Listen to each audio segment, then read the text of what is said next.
Very good morning to everyone.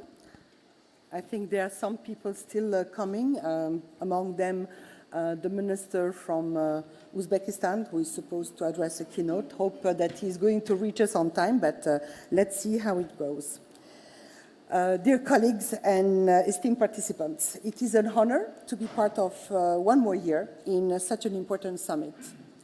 On behalf of UNWTO, I thank UNFCCC, and represented here by this gentleman, and the government of the United Arab Emirates for their hard work, organizing and hosting these vital talks. This year's theme, Unite, Act, Deliver, resonates profoundly with our mission in this side event. We wish to build on the way forward proposed by the first global stocktake, which calls on response measures to be broadened and stressed to the contribution of sectors such as tourism. Climate change is one of the greatest challenges of our time, and it's only getting bigger. This year has been the hottest on record. For example, July was 2.5 degrees Celsius warmer in Southern Europe, 2 degrees warmer in North America, and 1 degree warmer in China. It's a challenge for humanity and for tourism. But we know the size of this challenge and what we need to do. At COP25 in 21, UNWTO made it clear. Emissions from tourism represent 8% of total emissions. What's more, they will increase by 25% if we don't move faster. These are not just numbers. We are already seeing the impact of climate change on our sector. This year, 2023, more than a quarter of global destinations have been affected by climate change. And an impact on tourism means an impact on jobs, on businesses, on ecosystems, and on livelihoods. But we are facing the issue head-on. Over the last 3 years, we have seen an increase in references to tourism in national determined contributions, NDCs. That suggests a growing recognition of how we can be part of the solution. Tourism can support destination, adapt to a changing climate. This is especially true in coastal destinations where tourism operates at the front lines of any storm. We have also seen a strong commitment to reducing emissions. Through the Glasgow Declaration, we launched at COP26, we are already seeing increasing commitment from tourism stakeholders. Signatories include businesses of all sizes, destinations, and even countries. And we have here a remarkable panel of committed companies and entities. We now need to accelerate tourism transition to low-carbon operations to reach net zero emissions by 2050 at the latest. Tourism is and must be part of the solution. The climate emergency is a question of survival for all of us and for our sector too. It is our responsibility to support destinations adapt to a changing climate, in particular coastal destinations where tourism operates at front lines of any storm. Since COVID-19 hit our sector harder than any other industry, we have come to know that a world without tourism, how does it look like?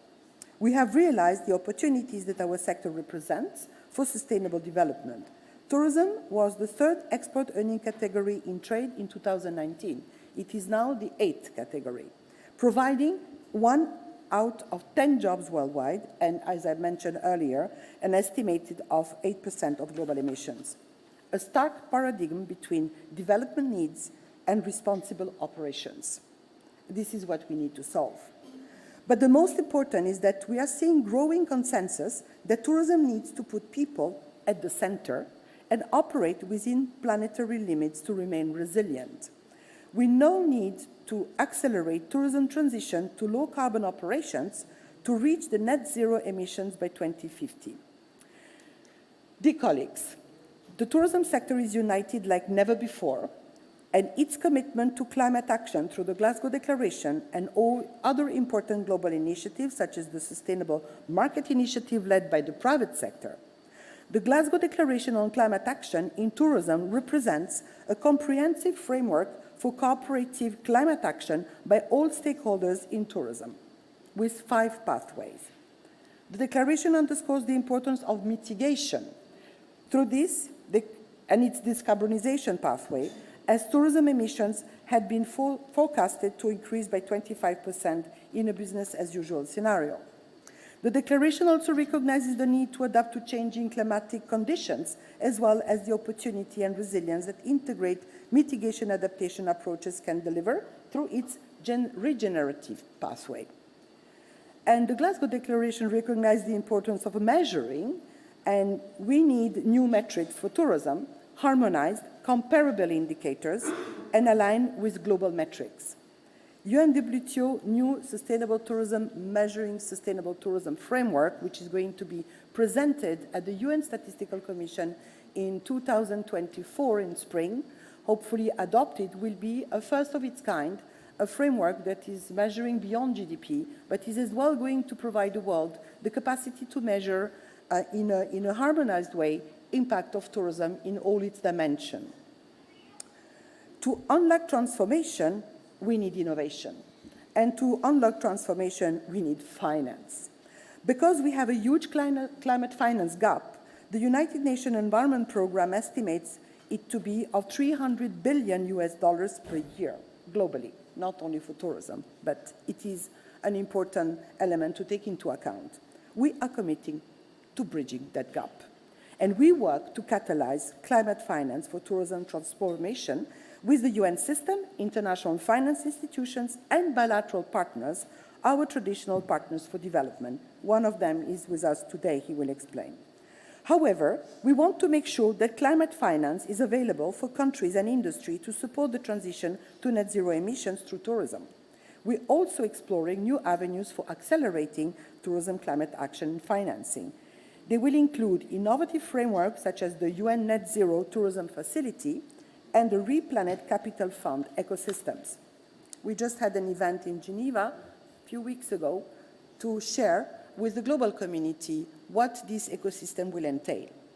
The UN Net Zero Facility, which is going to be driven by the UN system, will pool the power of the multilateral system for implementation at country level, providing advisory services.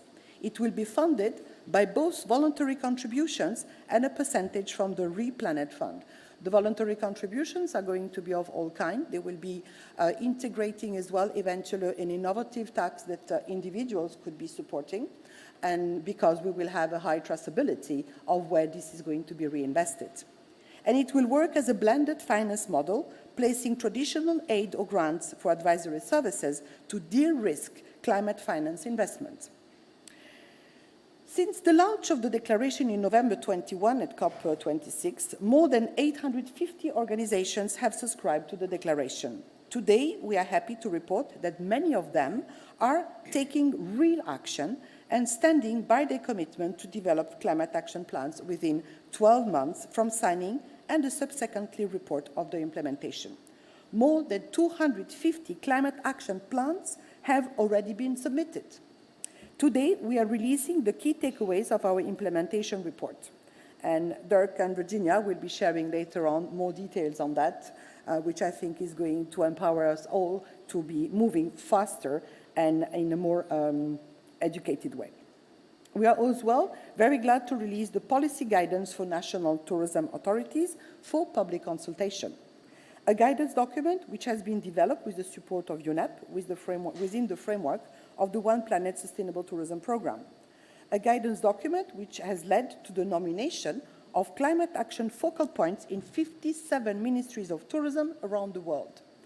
An unprecedented development supported by our Secretary General, which aims at building tourism policymakers' capacity for climate action. And I think this is going to be a real game changer. Before I close, let me acknowledge the extraordinary efforts of businesses, destinations, and supporting organizations which have joined the Glasgow Declaration network. And let's celebrate COP28 is a turning point for tourism. Dear all, today we are celebrating the inclusion of the Glasgow Declaration for Tourism Climate Action as one of the initiatives in the Global Climate Action Platform of UNFCCC. And that maybe some of you don't know what it means, but for us it's an immense achievement, and thank you very much We know that you do that not because only you like us, but you do that because it has a mean and it has a power for moving towards our common goals. And together, we are stronger. We are proud to be united also with climate action initiatives from other sectors. We look forward to continue to act and to deliver. And I really value your presence here all today. And I would like to invite each and every one of you to join us to this tourism journey for people, planet, and a healthy planet. Thank you very much.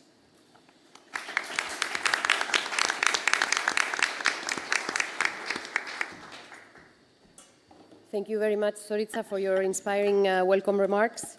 I now have the pleasure to invite Mr. Dilshod Morodulev.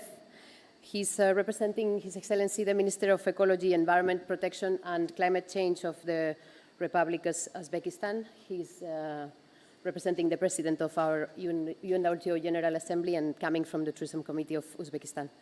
Mr. Morodulev, the floor is yours.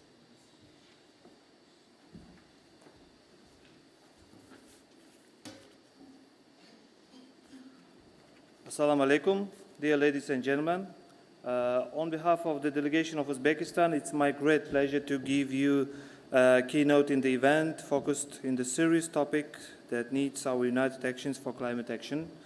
Also, I would like to express our sincere gratitude to the UNWTO for the initiatives in Glasgow Declaration and organization of current event. Availing of this opportunity, I want to briefly present you actions of Uzbekistan in rebalancing relationship with nature. First of all, I would like to inform you that in July 27 of this year, to improve institutional efficiency, 4 institutions were merged under one ministry: ecology, forestry, Huijbrechts, and tourism, which reflects strong commitment of Uzbekistan's tourism climate action. But being green is only one aspect. To be sustainable, we need to take a holistic approach which includes the economy and society too, and balances their representative interests. The participation of public in environmental decision and information stands at the core of state policy. New version of the Constitution of the Republic of Uzbekistan includes a number of articles to strengthening the requirements for environmental protection and public participation. In Uzbekistan, we are working hard to reduce our carbon footprint. As part of the Green Economy Transition Strategy 2030, we've invested in solar and wind farms with a combined generating capacity of more than 7,000 megawatts.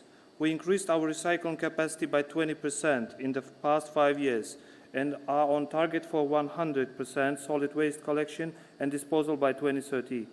In addition,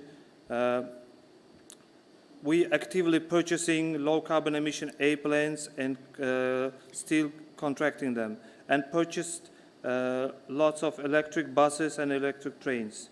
Also, it should be noted that last year, the President of the Republic of Uzbekistan has signed a decision on exemption of electric and hybrid cars from customs duty until 2030, which led to the increased popularity and more than 200% import of EVs current year.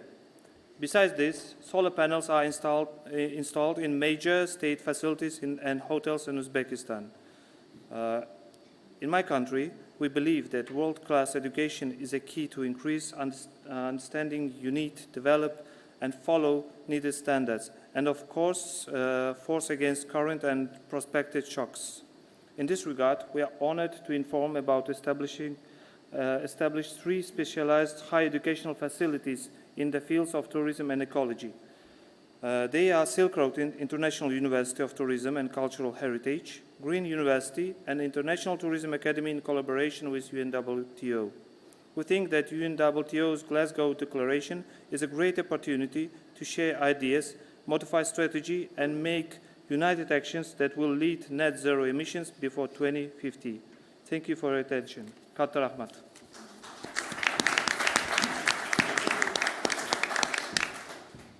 Thank you very much, Mr. Morodulev. Before we move on into the panel discussion, I'd like to take a moment to reiterate the invitation that our Executive Director was extending to all of you to take part in the public consultation of the policy guidance to support climate action by national tourism administrations. This guidance document has been developed with support from the United Nations Environment Programme and also within the framework of the One Planet Sustainable Tourism Programme to support capacity building of tourism policy makers for climate action. So please submit your insights and comments by 20th of December. And now I hand over to Dirk Lesser, Director of the Sustainable Development Department in UNWTO, who will be moderating the panel discussion. Dirk, over to you. Thank you very much, Theresa. Thank you very much, Your Excellency. Thank you very much. Thank you all for joining us here at the COP. Many competing events, but only one on tourism, and I'm very happy to be joined here by our panelists and by everybody who is watching us online today. As you know, this event will be broadcasted, and it is a testimony of commitments.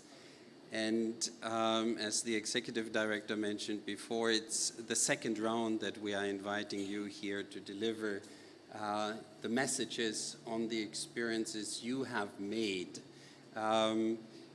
advancing climate action in the tourism sector.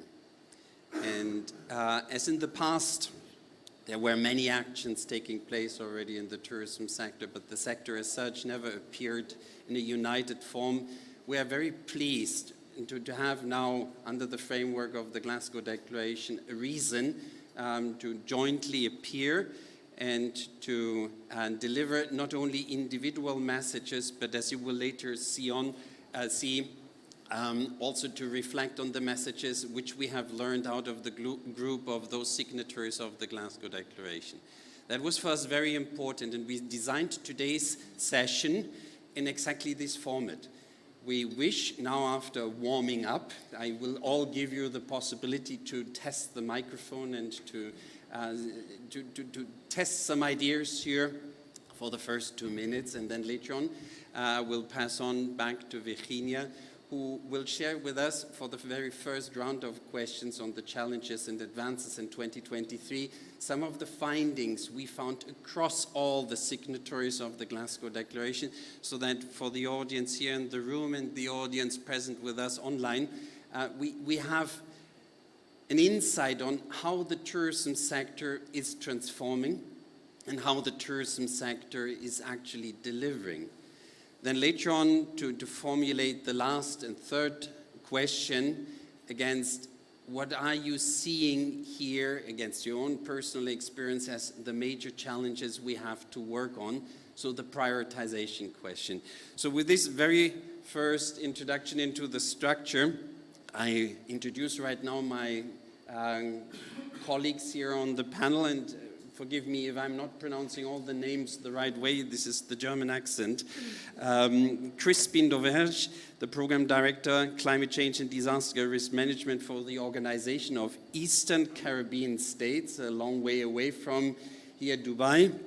And Ms. Gloria Fluxer, the Vice Chairman and Chief Sustainability Officer from the Iberostar Group, and she's also the Vice Chair of the World Travel and Tourism Council. Ms. Inge Huijbrechts, the Global Senior Vice President, Sustainability, Security and Corporate Communications of the Radisson Hotel Group. And then Mr. Glenn Manchiuk, CEO of the Sustainable Hospitality Alliance, and Mr. Frédéric Degré, the CEO of NOAA Regen. So with that, I, Crispin, give you the first possibility to reflect on what have you seen over the last 12 months being a real progress in your region related to climate action, and try to formulate it in 2 minutes. It's the warm-up question I'm asking you, so that you test the microphone and you help all others to better understand where you are coming from. Crispin, thank you. Thank you, Mr. Moderator. Good day, everyone. Crispin Devon, OECS Commission, and the OECS is an 11-member grouping of island nations in the Eastern Caribbean, dedicated to regional integration, protection of human and legal rights, and good governance. And certainly we are a supporting organization signatory to the declaration, and we signed it because we saw it aligned with our key principles. And in the last 12 months, certainly. Going back to 2022, the Ministers of Environment, of Tourism, the 7th Council of Ministers mandated that we align our tourism and sustainable development and environment programs to better capture, to get that synergy between sustainable development and tourism, because tourism is the key industry or the key sector in most of our islands. And also, the ministers have also encouraged countries in a position to do so, or those that have not done so, to prepare tourism sector action plans or adaptation plans. And they've also planned a joint meeting of Ministers of Environment and Ministers of Tourism in 2024. So these are some of the things that we've already achieved over the last year or so. Thank you very much. And Gloria, giving you now the possibility to move the microphone close. Thank you very much. What you have seen from Iberostar's global activities over the last 12 months, which you would name and frame as important for climate action? Sure. Thank you, Dirk. Thank you, UNWTO, for hosting us. It's a great pleasure to be here. So first of all, I think I would like to start with a positive note. The UNWTO just released the figures that we're recovering pre-pandemic levels. And I think from what Iberostar's perspective, this just proves the resiliency of our sector. And it just makes us even more committed on and convinced that tourism can be a force for good. And we should definitely invest in its transformation, in the systemic changes that it needs, and keep on pushing forward with a positive note. And I know that this is just a warm-up question, so I'll just frame a little bit what are the novelties from Iberostar's perspective. And I think the first one would be decarbonization, aligned with the Glasgow Declaration. We've had some advances that I'll share, and also circularity. We're here at the scope with a focus on the circularity strategy that we're composing within our group. And I think that the reason for being here is that no one can be circular on its own. So definitely talking about collaboration. I love what Zurab was saying about innovation. We're a family business with a withstanding history of more than 4 generations. We would have done it without innovation. And I think collaboration, innovation, and being positive about the impact that tourism can have. Thank you very much. Gloria, Inge. Hello, everyone. Just closer, I think. Inge Huijbrechts with Radisson Hotel Group. I would first like to thank UNWTO for bringing us together and for the great initiative of the Glasgow Declaration, because this all brings us together in joint action and commitments, and also make sure that we collaborate with peers and friends across the industry. Now, for Radisson Hotel Group, we are 1,200 hotels in 95 countries. 2022, the past year, was very important in terms of our commitment to net zero. We took a formal commitment to become net zero by 2050, and we got our targets, so our pathway towards that, approved by the Science Based Targets Initiative. So we know the big challenge that is ahead of us. And we defined a plan that is based on 3 focus areas. The first is green buildings, then green energy, and green operations. I can give, of course, more examples of that, but I'm happy to report that since 2019, now the recovery is underway, as Gloria was saying, but also we continue to reduce our carbon intensity. So we reduced our footprints by 19% since 2019.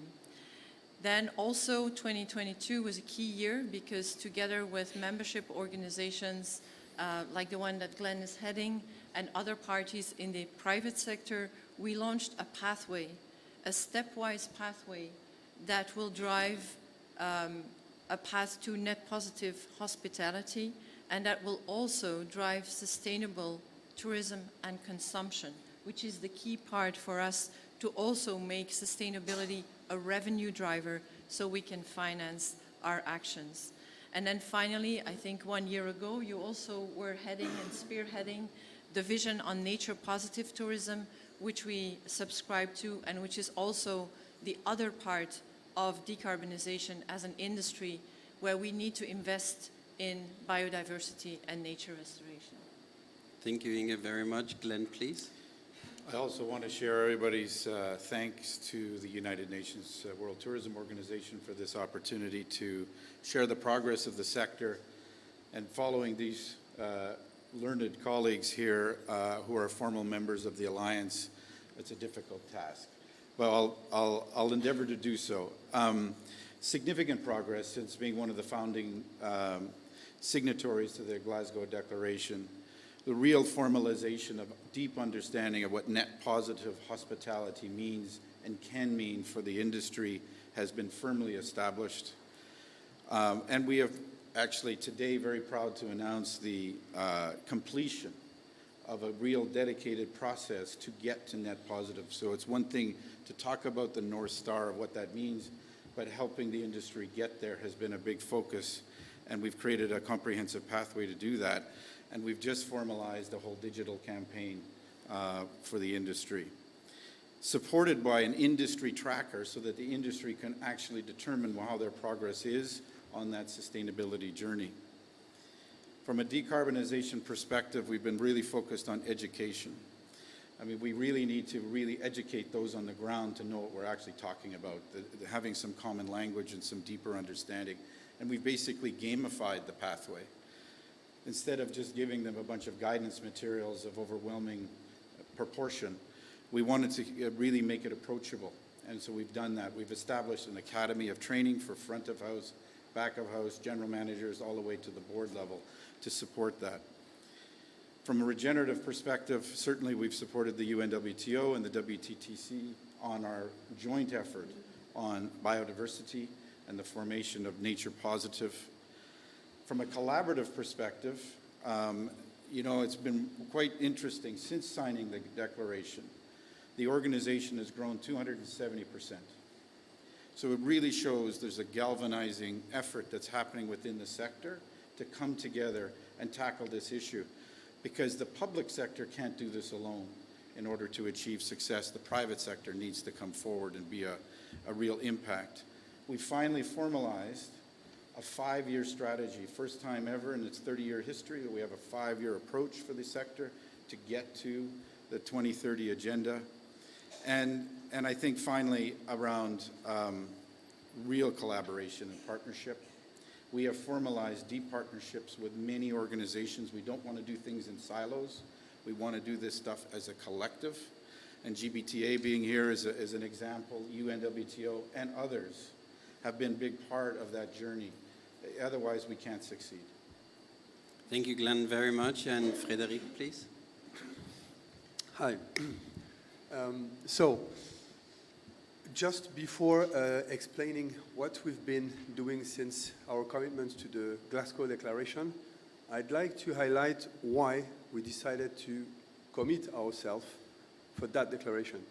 So I'm a special advisor to Secretary General of UNWTO for Climate Action and Oceans. I'm daily in contact with the crises that we are facing and trying to give the best we can to help participating to the solution. But today I'm quite sad to tell that I don't think we are in a climate crisis. I don't think we are in a biodiversity crisis or a plastic crisis. I think that we are in a political crisis. There is a kind of effect of the don't look up, that politicals are not moving the way we want. And even sadder, that we know they can do it. They have done it for COVID. They have been able to create in very few weeks the legislation internationally to take dramatic actions at the planetary level, to mobilize trillions in very few time, to deploy it properly on the ground.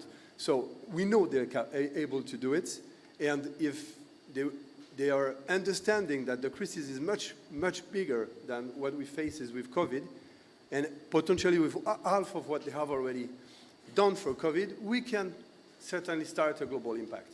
So what we think, it was very interesting with the Glasgow Declaration.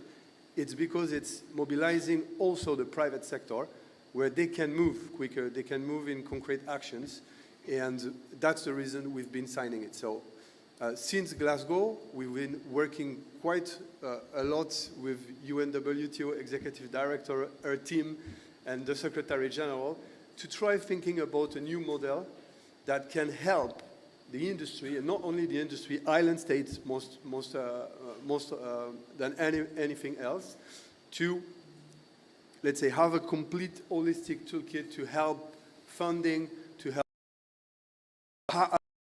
finding the right solution for starting their transition.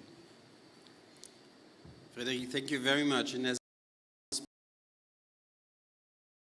overview of what we learned through looking at all the climate action plans which were submitted to UNWTO. As you know, this is one of the commitments of a signatory of the Glasgow Declaration, and it's the basis of the next round of invitations for the panelists to share what they have seen as challenges. And also I invite you to react on what my colleague Virginia right now is presenting as the insights, and to see whether this is something from your companies, from your organization's perspective, you can echo, and also to see what in there is for us and to find solutions. Virginia, please. Thank you so much, Dirk. Actually, this has been the first time ever carrying out a systematic review of climate action plans, because it's quite, let's say, a pioneering development to do climate action plans in tourism. These plans have been actually catalyzed by the Glasgow Declaration.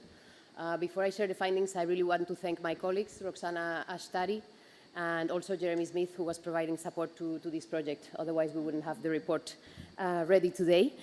So in general terms, what we see is a diversity of approaches. That shouldn't surprise us. Our sector is multifaceted. We have a transversal value chain, so there are multiplicity of approaches seen in the climate action plans. And at the same time, this, let's say, highlights of the stakeholders, across the stakeholders, and accelerate. So who reported those climate action plans? Actually, it was the first reporting exercise. We completed it between January and June this year, and most of the ones who reported are signatories since before June 2022. You know, the commitment to deliver a plan is within the 12 months from signing. A total of 420 signatories reported, mainly those, as I said, who signed before June 2022. And out of those, 261 also submitted a climate action plan, mainly from the private sector. 59% are private sector plans. So for the majority of those reporting, it was the first time ever for them attempting to develop a climate plan. And they were doing this also while rebuilding from COVID-19, so facing plenty of challenges with businesses restarting operations at full speed. Most of the plans were created in-house, not necessarily outsourced or benefiting from expert assistance. They were created independently. As I said before, it's basically a pioneer exercise, and they have been following the flexible framework that Glasgow Declaration proposes, which are the 5 pathways: measure, decarbonize, regenerate, collaborate, and finance. Most of them submitted also standalone plans rather than plans integrated in a broader sustainability strategy. The latter could be leading to more holistic approaches, but as I said, we're at the beginning, and only maybe larger signatories have the capacity to develop integrated strategies for now.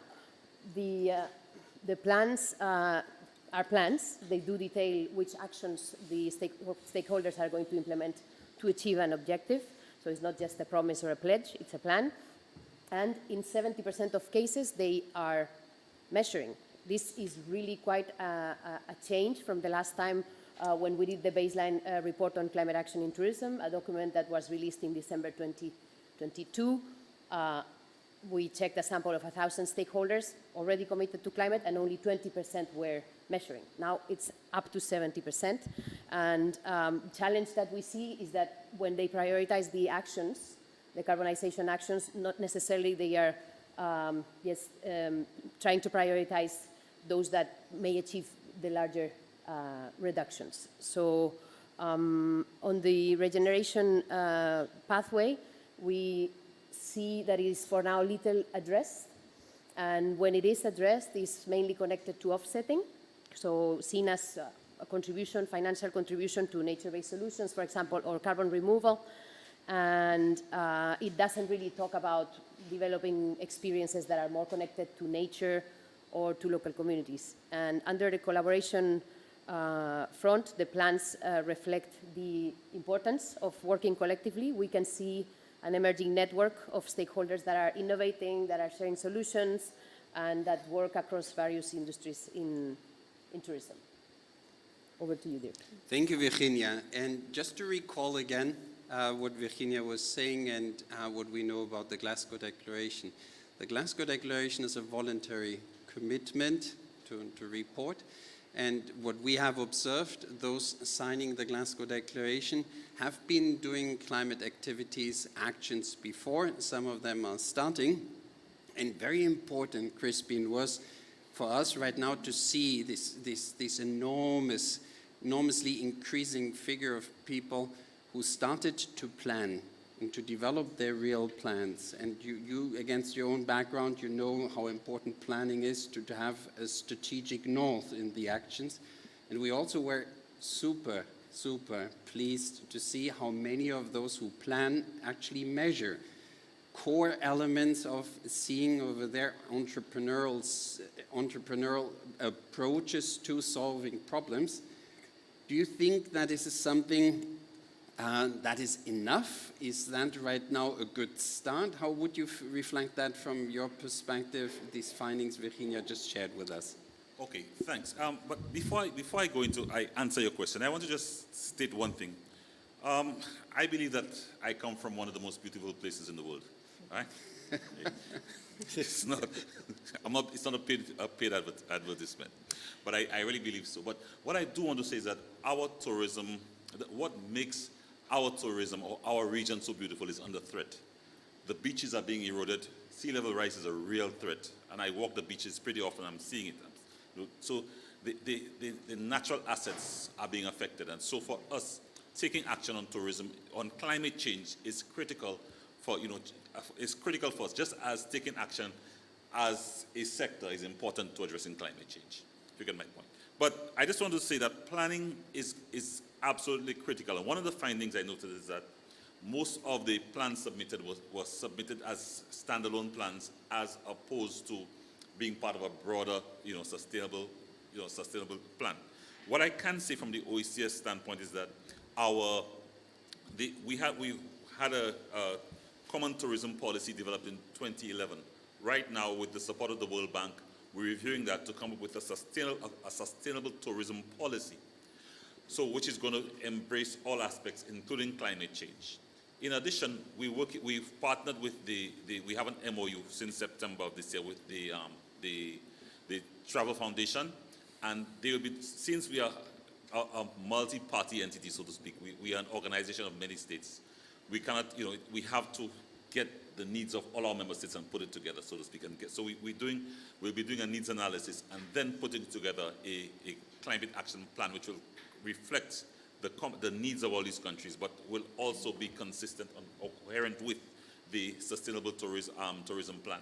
So we're coming at it from two sides, but the two shall definitely meet. So there'll be no redundancy, there'll be consistency across.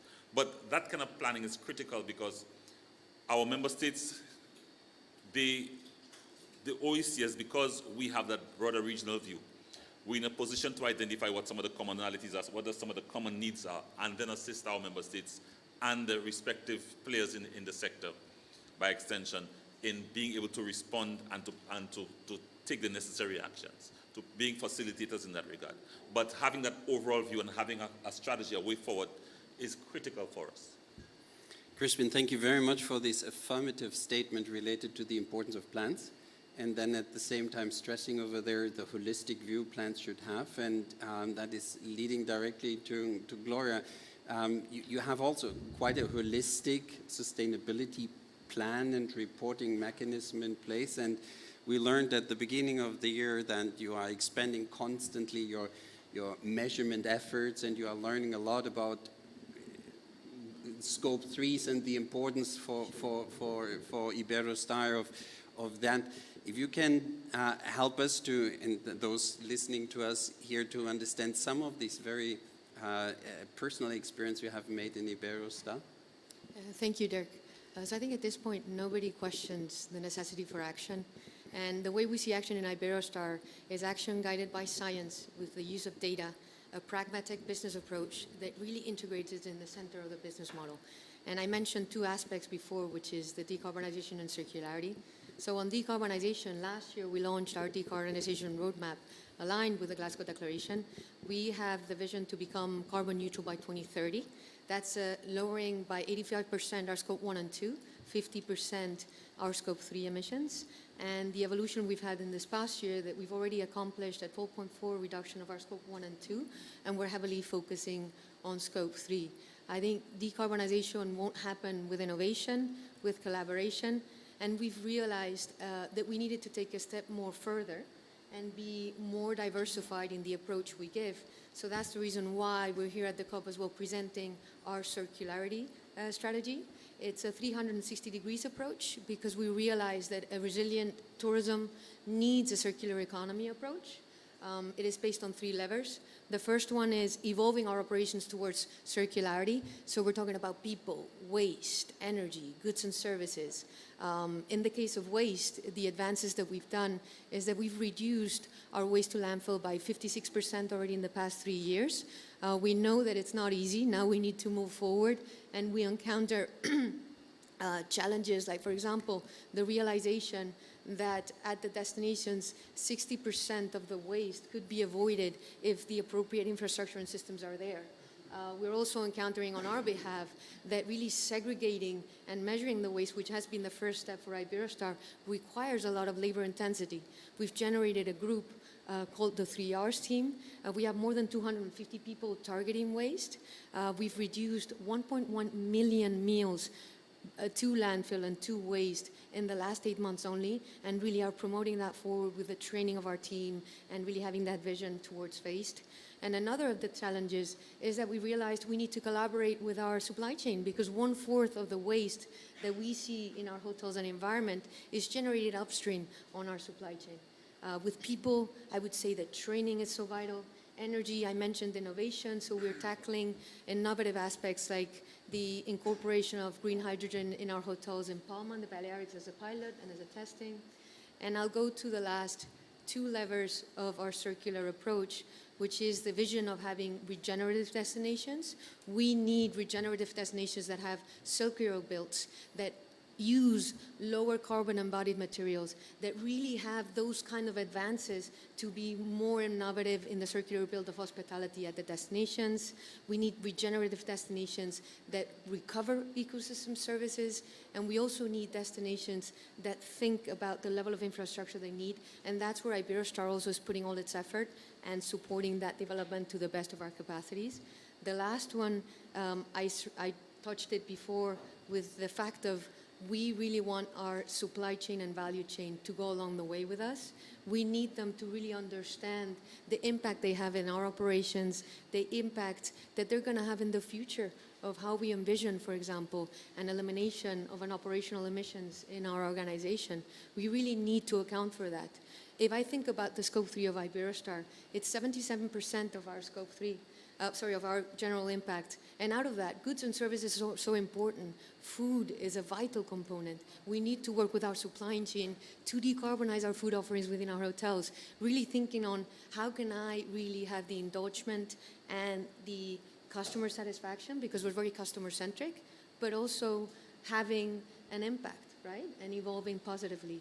And now coming to the conclusion, I think it just ends up in having a pre-competitive collaboration across all sectors that will help the travel and tourism move forward. And having a visibility of data and measurement, as you're mentioning, is also vital. We don't have to invent the wheel. It's data that's already there. We just need it to be present for our value chain, for example, to be able to go along with us, and a measurement that will also have that accountability that will foster that collaboration amongst all of us. Gloria, thank you very much. And all the keywords appeared in your contribution over there. I start with the last one, which I like very much, pre-competitive cooperation, which is uniting here many of the panelists on what the tourism sector is actually right now heavily focusing on in advancing. And it's something, Inge, which I would like to encourage you to also speak, because you are for a long time already similarly very committed to do not only work within Radisson, but at the same time to cooperate across the sector and inspiring others.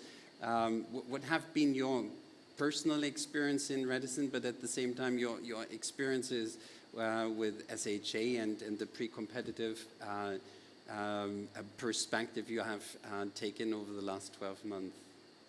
Thank you, Dirk.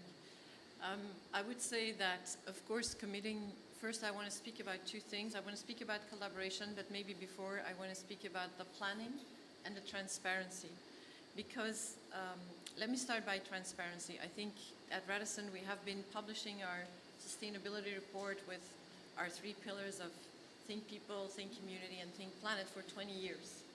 But committing to net zero and signing up to a framework like the Glasgow Declaration is a whole new level of transparency.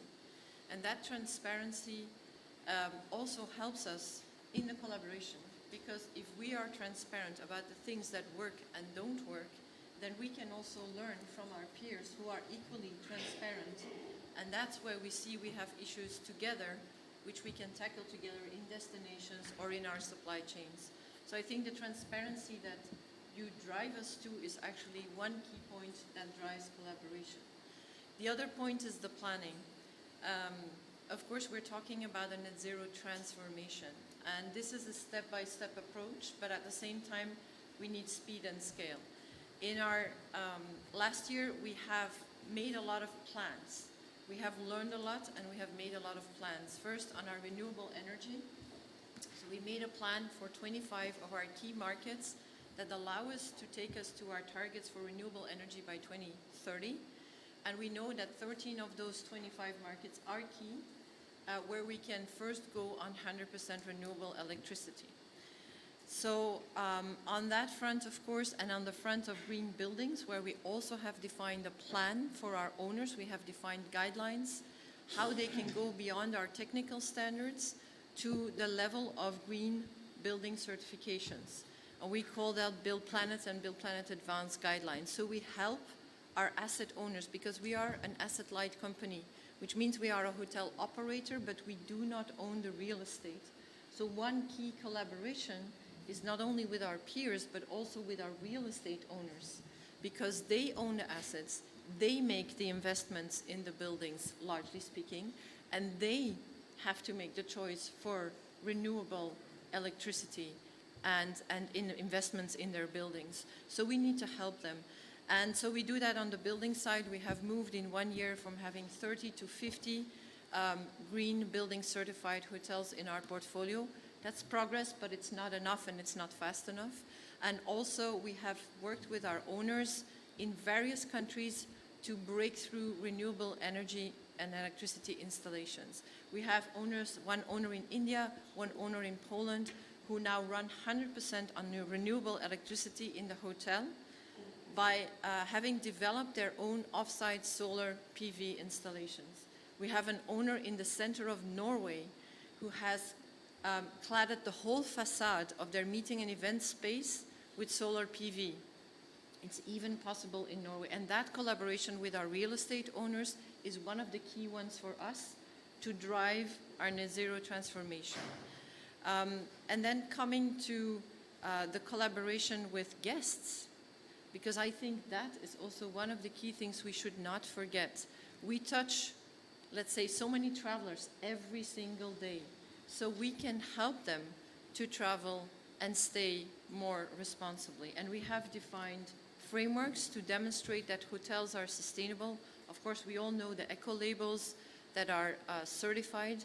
We defined a step before that for SMEs called the Hotel Sustainability Basics. We did that with 70 parties across the industry, and it's actually working really well in certain emerging destinations, all the way from India to China, from the Caribbean, all the way to Madagascar. And the last collaboration is, of course, with our peers in the industry. I think we have great platforms created by UNWTO and also by associations like the Sustainable Hospitality Alliance, so I'm sure that Glenn can speak more about that. But I think one of the things that we can really do collectively is learn from each other. We have a trusted platform, so we can all learn from each other. but it's also the outreach that UNWTO has started to the destinations. Because together we can do innovation, you said it, Gloria, in destinations. We can work with the destinations who want to move to net zero, who want to work on nature restoration, who want to also maybe provide financial incentives for us to work collectively on carbon insetting, on the food supply chain, on the building materials. So I think that's really where we have an opportunity to tackle our challenge of speed and scale. Thank you, Inge, very much, and especially the last comment right now, focusing on destination. The destination focus is it's something in the second round we want to bring to the forefront, also the ability of the sector. And Crispin, this is something I would definitely then later on like you to react to, how the tourism sector, the private sector can provide inspiration, assistance, and through this commitment we just heard from Gloria and Inge, and Glenn, from what Virginia said, from the plans before, many of the plans and the actors reported over there of the value of working collectively. It's something which formed the SHA, and while this is right now a very strong focus on accommodation, at the same time you have already spillover effects outside of SHA. Over the last 12 months, you mentioned already in your first warm-up question quite a number of things you have been doing. Can you just help us to understand right now, again, the main challenges, and maybe reflect on what Virginia was saying on the importance of planning and measurement, which we have seen there already? Exactly. Financing and resourcing is a big issue and challenge both internally and externally. There's massive gap in this conversation. That's what's really holding back what you saw there in the level of reporting, a lot of internal engagement, but not enough investment that's necessary to make the significant change that needs to happen in the rapid element that we're in face. And that really does require public-private partnership that needs to at an unprecedented level. So I'd say resourcing and lack thereof. I think Inge touched on it very nicely in regards to who's paying this transition, particularly at the building side. And there is always this conversation between company and building owner and who's making the investment, who benefits most. We have to get past that conversation, otherwise we'll never see the change on the ground that we need at the scope and level we serve. We are leveled in this industry with a duck soup of acronyms and frameworks and complicated efforts that is absolutely inhibiting progress. And we need to overcome that specific challenge if we're actually going to move when we talk about measurement. And then measurement and transparency requires us to start to provide some clarity. If large companies have complicated efforts to look at how do we approach sustainability, how do you imagine an SME on the ground being able to approach it with the complex nature that this has become? And I think that's a harmonization of the metrics is really an important area of focus. And I think finally is about scrutiny. I think the industry itself is under a much larger scrutiny than ever before. Certainly the shareholders and investors are making fundamental decisions based on what the companies are reporting and where they invest their dollars, and that's going to be a significant area. The regulators, of course, the EU and the green claims and other initiatives that are going on, that level of scrutiny is increasing. Communities that we have the privilege to operate within are expecting more from the businesses that are operating in those communities. The consumers, of course, the willingness to pay has seen a dramatic increase in terms of this. A willingness to pay for sustainable options has seen some very dramatic increases, particularly in the luxury market, but in other segments as well, in the business market as well. But I dare say if we talk about those, it's the employees themselves. They are looking for, the employee of the future is looking for companies that have a higher purpose. And it's not just about serving the customer. It's about a much higher purpose. And those companies that rise to the occasion and build a culture that ensures that it stands for a much higher purpose will be able to retain and attract the employee of the future. And those are the challenges that the industry is facing right now, because we're in that transition phase, and the expansion of what success looks like is evolving. Thank you, Glenn, very, very much. And Frédéric, we heard right now from the panelists the need of finance, the need of finance as an enabler for actions to scale up. What are the insights you have gathered so far on where should this finance come from, and where should it best go to reach and multiply that what we just heard? Better plans, better measurement, more collaboration between the public sector and the private sector. So seeing here a lot of commitment of private sector, how does this best go into bridging these challenges, or advancing these challenges and bridging the gaps? Okay, so it's here all about mobilizing the finance at scale. It's not an easy task. We're talking about the tourism industry. It's 10% of the global GDP, 8% of the emissions. So yeah, it needs to be at that scale. So it's, I come back to the example of the COVID situation. Why and how the private capital has been able to flow trillions in few months? Because it has been de-risked by collateral commitment from the governments. So it's all about de-risking.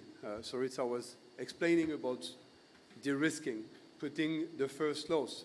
If we want to fund the transition to go from business as usual to net zero, there is plenty of solutions that are yet existing in the markets, but nobody has access to the capital.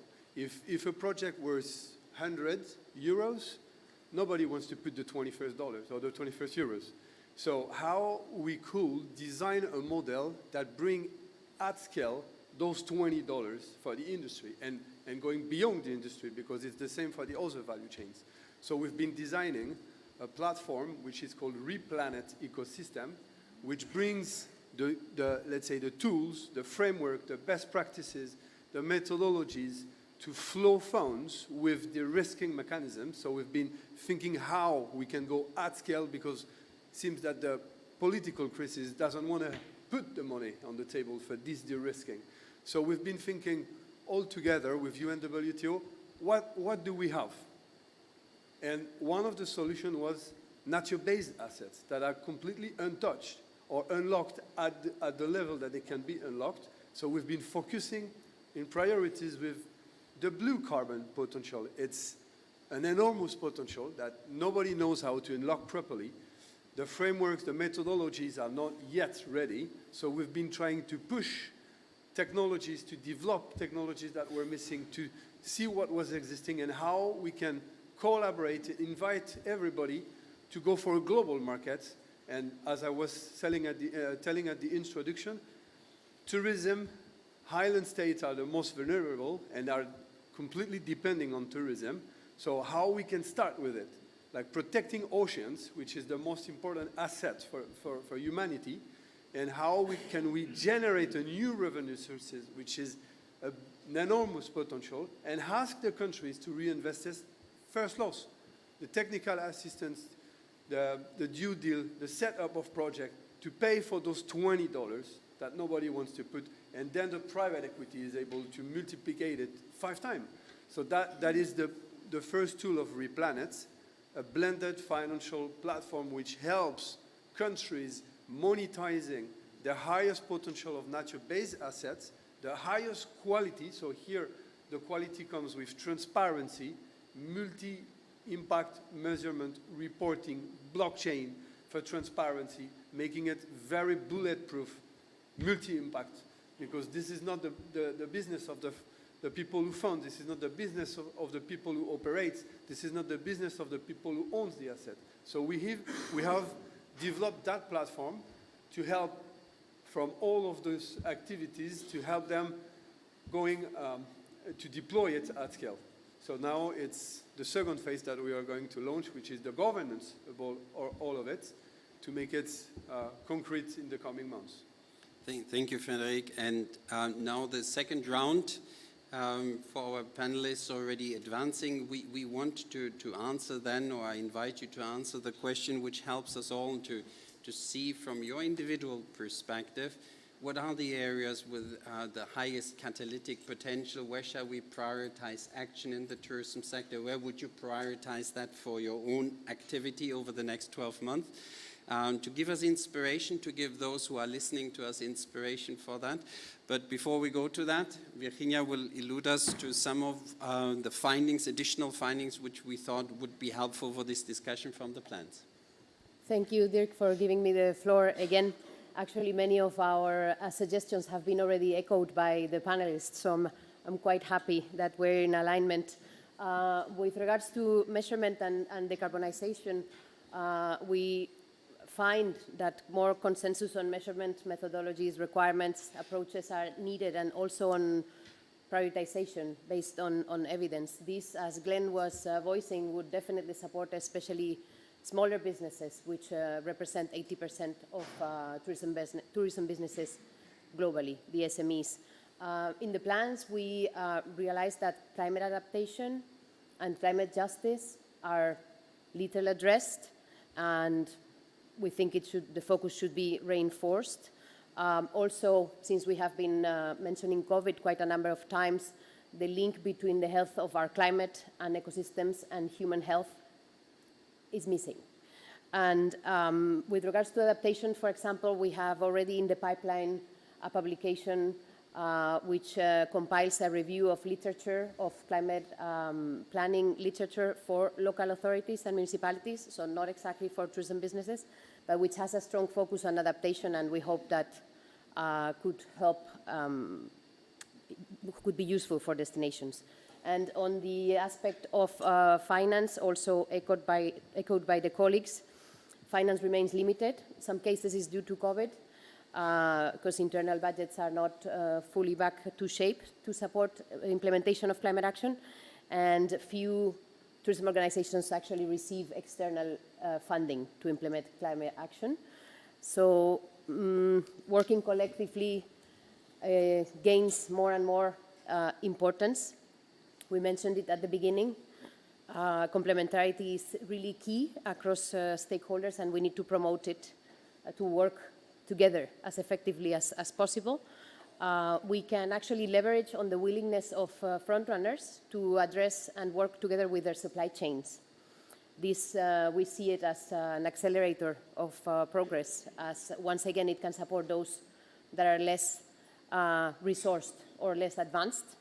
And then lastly, we can basically now build on all these resources and responses to the reporting exercise received and continue advancing the implementation of Glasgow Declaration, guided by actions and by challenges reported by the actual signatories. So we are thankful to everyone who participated in the reporting. Thanks. Over to you, Dirk.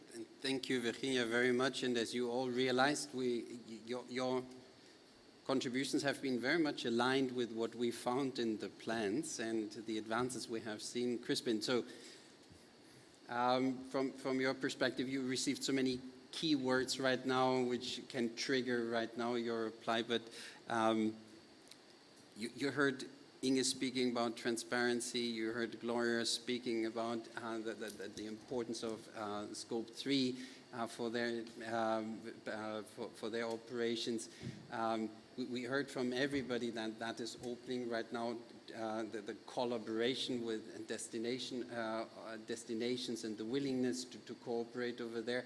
Is this something you see useful? Is this something you can embrace over the next 12 months in the beautiful area you are representing here? You left, I said most beautiful. But yeah, I think a lot of what has been said, I think resonates with me and it's really relevant to our region. But I really want to thank Frederic for the comments about the vulnerability of the small island states and the vulnerability of the tourism sectors. And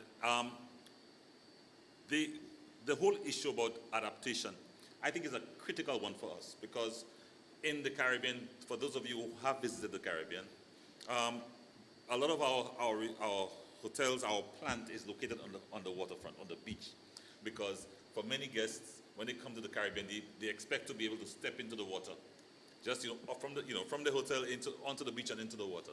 But as I said, sea levels are rising, beaches are being eroded, and it is not uncommon after a hurricane to find that a hotel has been destroyed by storm surge, or it has been severely damaged by storm surge, okay, and or left otherwise inoperable. But I think one of the issues, one of the challenges that again Frederick raised that amplified that, the whole issue of finance, it's a major one, because a lot of our players in the sector, especially of the hotel operators, are small, and they very often independent operators, and for them, leveraging the resources to do the kind of work that needs to be done is a challenge. So, for example, if they would like to become certified, say, LEED, or they want to move towards a net zero operation, the upfront cost might be prohibitive for some of the smaller ones.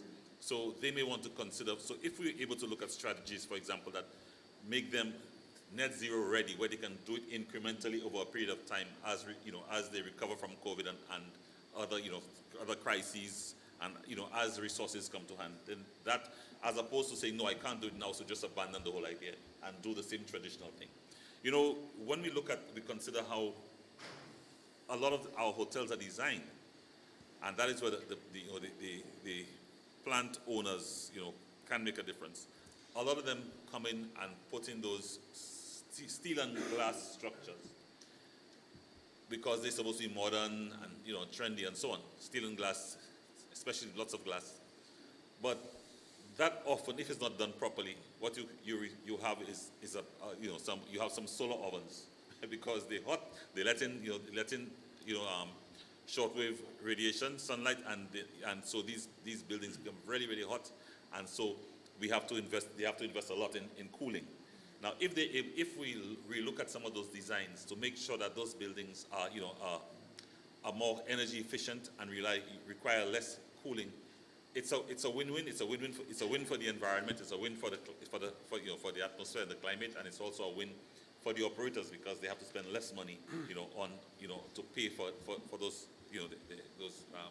the heating and lighting. In addition to that, looking at some strategies such as, waste heat recovery and using that, as part of the operations, reusing that heat, that waste heat in some of their operations, then, these are some of the options that the operators can consider.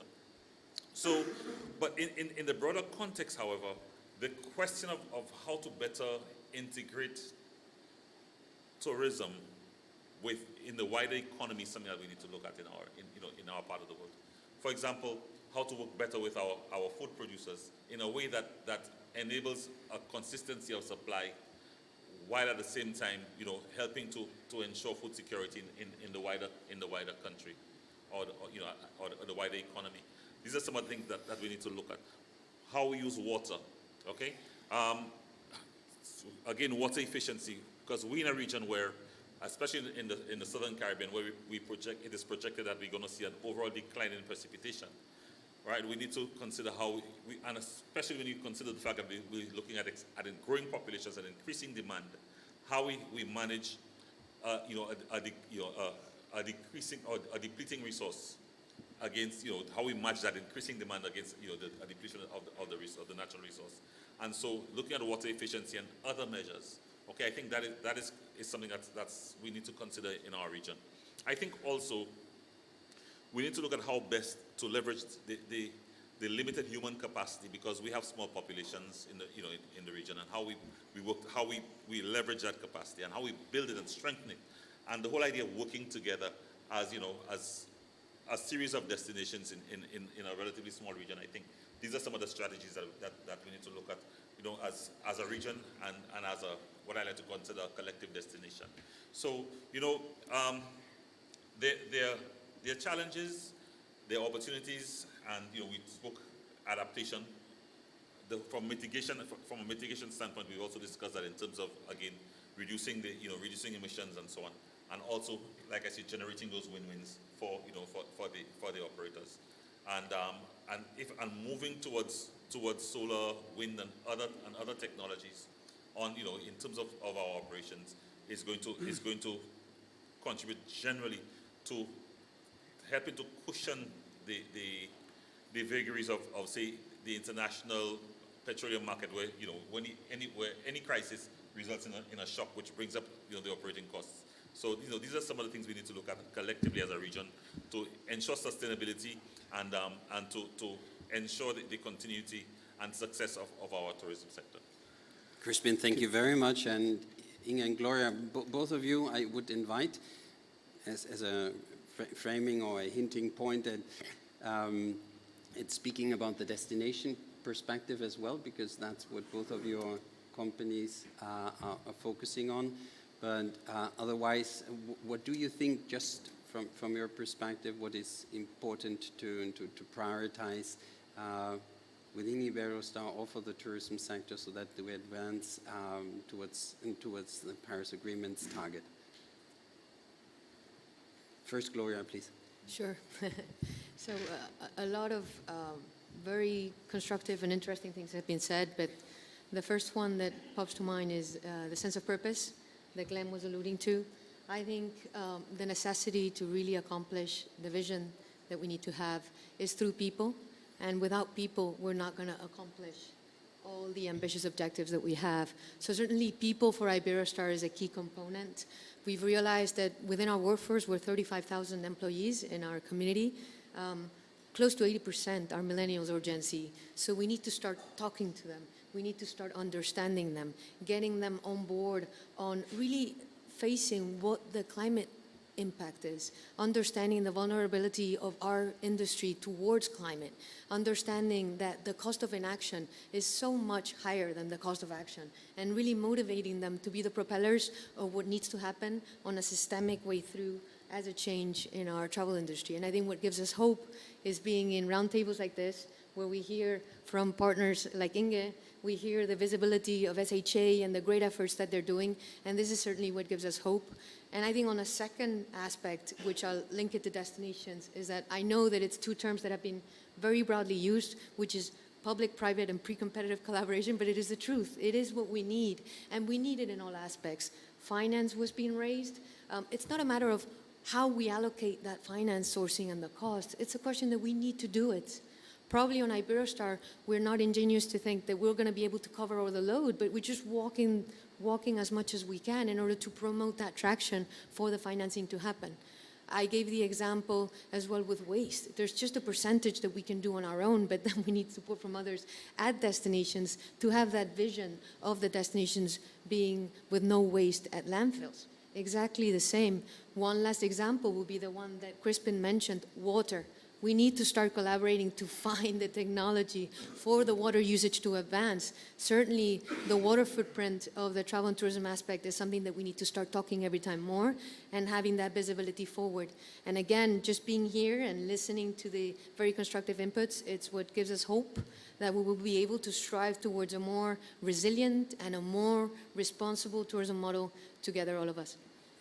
Thank you, Gloria, very much. And especially, I just wish to add, when you speak about workforce as a family-owned business, and that means a lot, because that means a commitment over several generations, and it's extremely impactful, because usually we speak about the customer, the possibility of the tourism sector to have impacts on the supply chain, but workforce, having through them also a multiplier effect is very important, and thank you for bringing that again to our attention and the commitment. Inge, over to you right now. Many challenges as well, but what do you wish Radisson to prioritize for the next 12 months?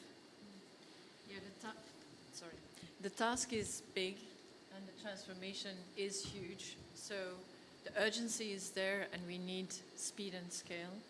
But we also, I think, need to demonstrate concrete action, because it is through this concrete action and collaboration that we can inspire others that things are actually possible. Because we believe things are possible, and we need and we can demonstrate that together. So in terms of our priorities, I would say there's 4. One is to demonstrate and be a frontrunner, or try to be a frontrunner in demonstrating that net zero hotel buildings are possible, and I'll explain a bit more in a moment. To be a frontrunner in driving sustainable consumption, which I can also explain a bit more. To be at the core of collaboration. We have trusted partners, they are sitting at this table, and really together we can make things happen, and we, together with destinations, I think we can really start innovating in the water challenge, in the design challenge, in the food challenge, etc., etc. And then finally, I also wear the safety and security hat for my organization, for Radisson. So one of the things I want to focus on is to integrate climate adaptation and the risk into the enterprise risk considerations, because that is also essential. You were talking about this in destinations. We are not looking far ahead in time enough in terms of risk and how we can mitigate that in our global portfolio. But maybe a little bit more on being a frontrunner in net zero buildings. What we have done, as I said, we're an operator, so our agreements with our real estate owners are essential. So we try to provide clarity by integrating net zero clauses in those agreements. I can tell you they don't work every time, and sometimes they get negotiated out, but we see them more, and that clarity will also help us in the future as we grow also in emerging and mature destinations. Another thing we try to do is be kind of the enabler for real estate owners to get access and to de-risk that financing that you were talking about. So for example, we talked to the IFC, which is part of the World Bank, on enabling innovation in India on cooling and de-risking that innovation going into some of our assets. I mean, not our assets, but some of the owners' assets. And we are the middle man there because we have contacts with IFC and we have contacts with our owners. We also talk about certain investment programs that are there, also from IFC, to help owning groups decarbonize. And those investment programs are available, but very often the owners don't know about them. And then also about the front runner in driving sustainable consumption, we are really testing. So we are testing with our web teams, with our digital teams, if there is a revenue uplift for owners and for our hotels that actually make these fundamental sustainable choices.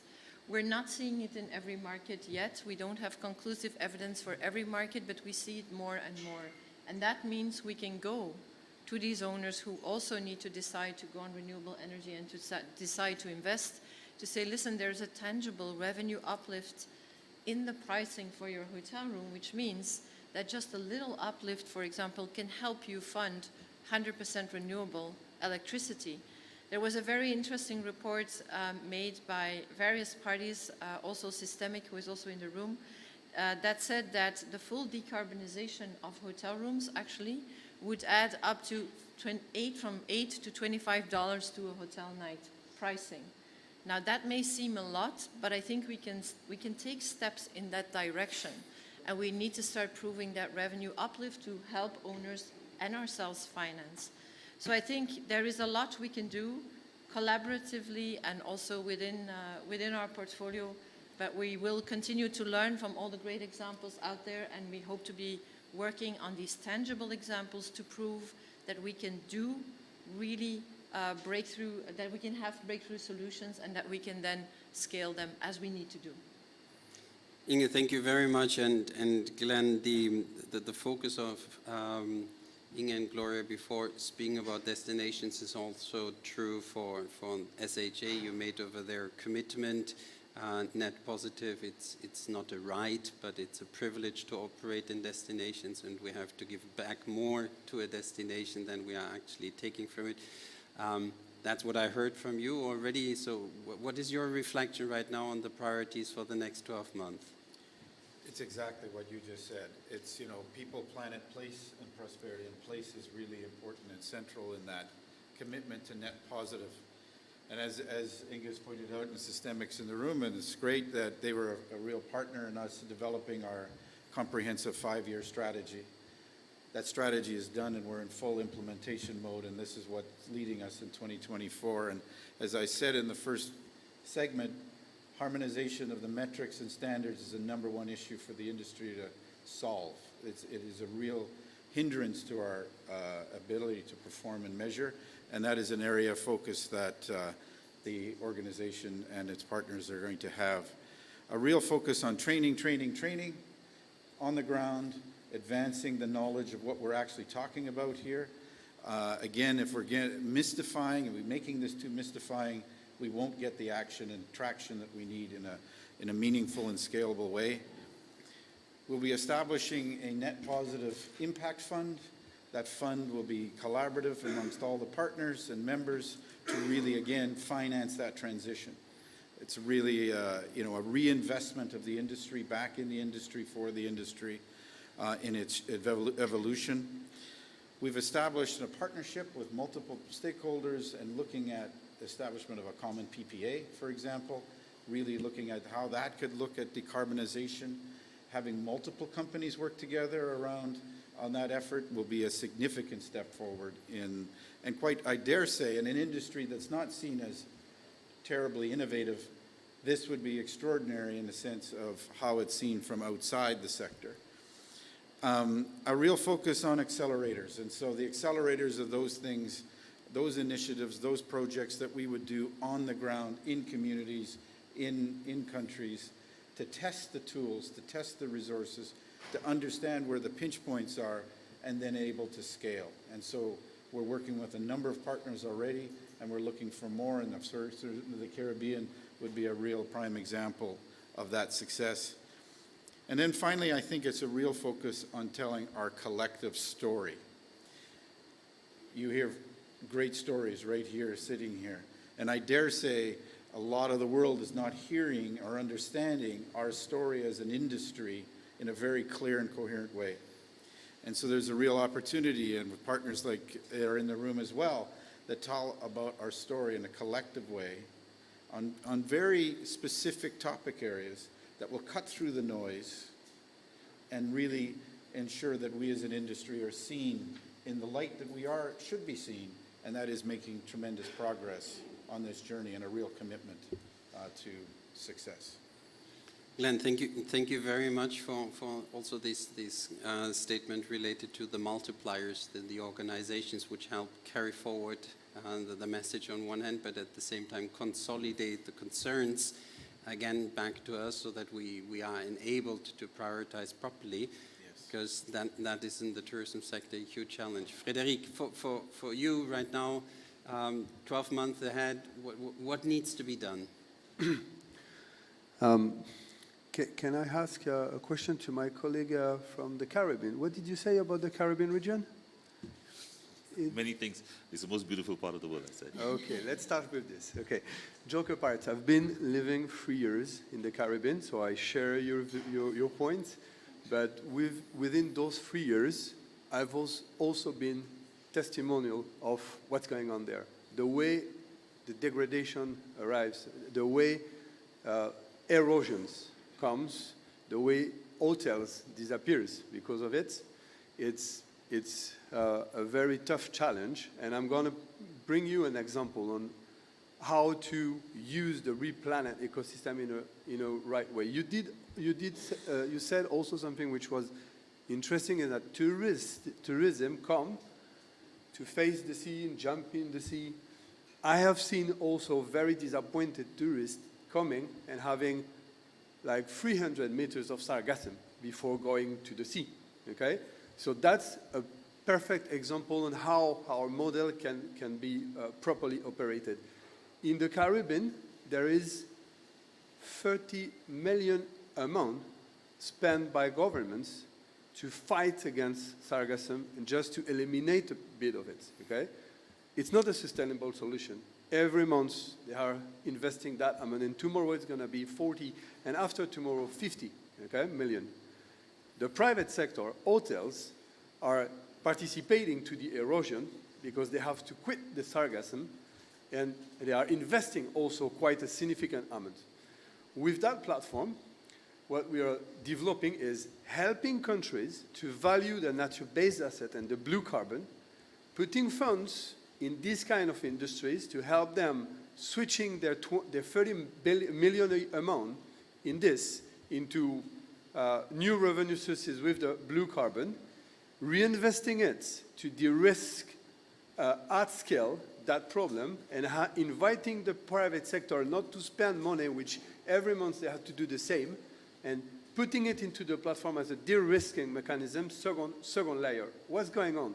From 30 million amounts that they are putting, plus potentially the same amount by hotel industry, we have 60 million. If those 60 million become a de-risking tranche, then we have a technology that we cannot fund today because it's not a big business model, is factories that collect properly, transform the sargassum, and sell a commodity. But the commodity value is not enough to fund the entire thing. But with those 60 million amount, it's starting to become a business model. So then we have a sustainable solution for the entire area, which comes with unlocking finance properly. So it's always how to allocate and how to collaborate in a proper way. If we do not do this, they're going to spend that money for nothing. Every month is going to come back and back and back and bigger. Erosions will carry on doing it. Now it's another paradigm to unlock that solution for the industry. So this is an example of how Replanet will work.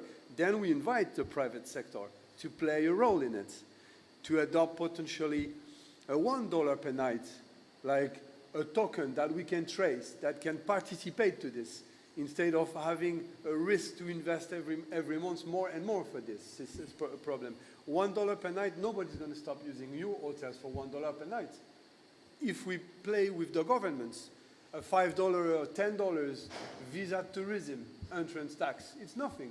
On a journey, if we mobilize the civil aviation, $1 per airplane ticket, $1 per night in hotels, $5 or $10 visa tourism, at the end of the story, for a group, a family which is flying and traveling 10 days in a destination is going to be what, $20, $25? They're not going to stop doing it.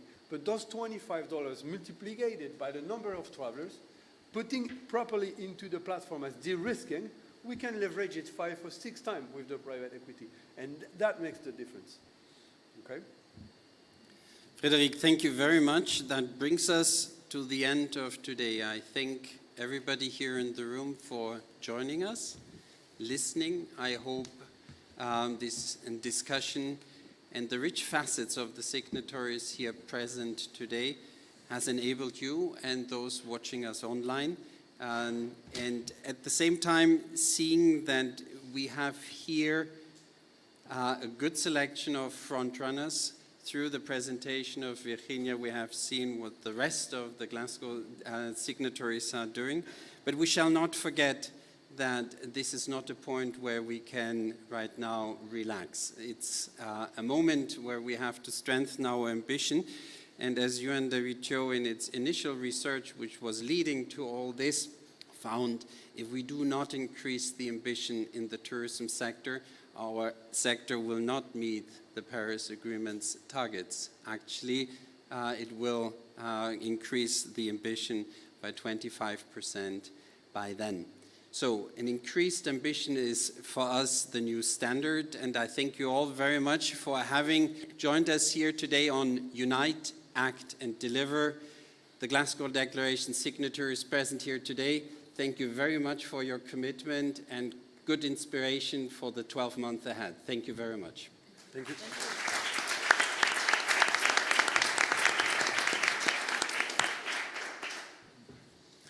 Can we just ask the panelists, please, here to stand in front of that or in the back for a picture? Thank you.